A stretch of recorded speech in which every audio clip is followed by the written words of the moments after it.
கர்த்தருடைய பரிசுத்தமான நாமம் மகிமைப்படுவதாக. ஆசீர்வாதமான ஒரு நல்ல காலை வேளையிலையும் பாளையங்கோட்டை இந்திய தேவ சபையிலிருந்து காலை மன்னாவை உங்களுக்கு வழங்குவதில் மிகுந்த சந்தோஷம். கிருபையாய் கர்த்தர் ஒரு புதிய நாளை நமக்கு தந்திருக்கிறார். இந்த நாளுக்காக கர்த்தருக்கு நன்றி சொல்லுவோம். இந்த நாள் அக்டோபர் மாதம் 31 வெள்ளிக்கிழமை கால வேளை. இந்த வருடத்தின் 10 மாதங்களை கடந்து வர பரலோகத்தின் தகப்பன் நமக்கு உதவி செய்திருக்கிறார். இதற்கு நன்றி பலிகளை காலை வேளையிலே செலுத்துங்கள். இந்த நாளுக்கான தியான அதிகாரம் 2 சாமுவேல் 10ஆம் அதிகாரம்.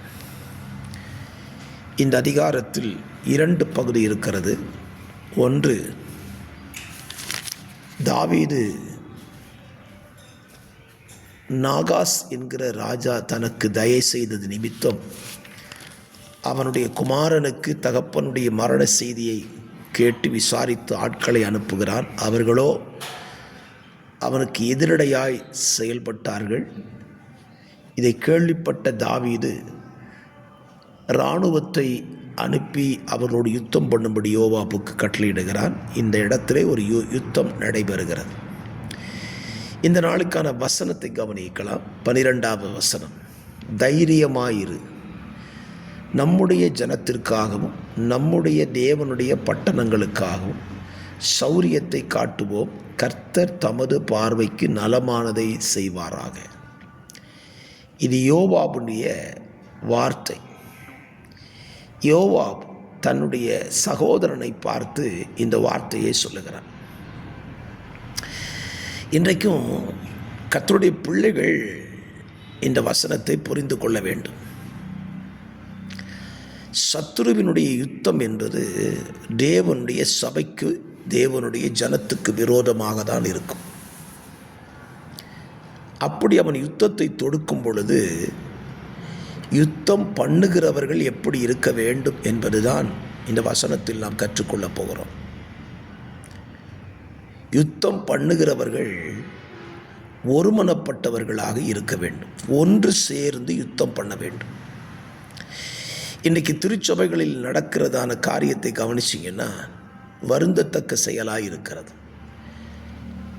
ஒரு கூட்டம் யுத்தம் பண்ணி கொண்டிருக்கும் பொழுது இன்னொரு கூட்டம் யுத்தத்திற்கே வராமல் தங்கள் வேலைகளை கவனிக்க ஆரம்பித்து விடுகிறார்கள்.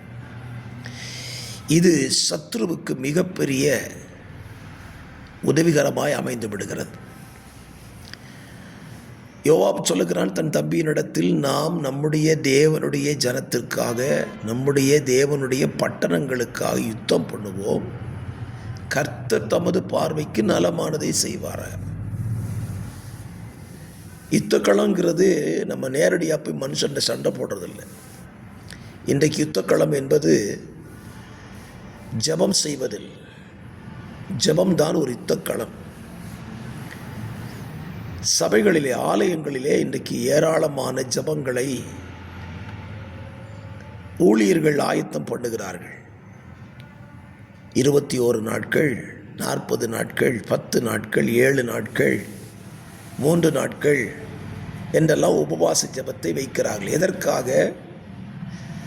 சபைக்கு விரோதமாய் காணப்படுகிற சத்துருவின் வல்லமை அழிக்கப்பட்டு ஜனங்கள் கர்த்தரை அறிகிற அறிவிலே வளரணுங்கிறதுக்காக தான் செய்கிறாங்க.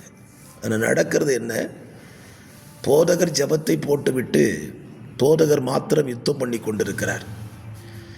இந்த ஆலயங்களில் விசுவாசிகளுடைய யுத்தம் இல்லை.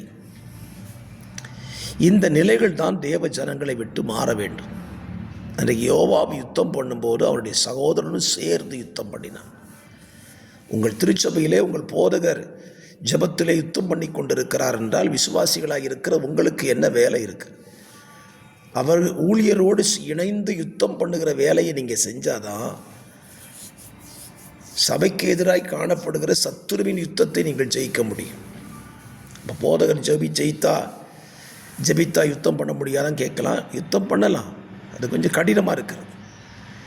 ஆகவே இணைந்து செயல்படுங்கள். வெற்றியை சபைகளுக்கு கர்த்தர் கொடுப்பார்.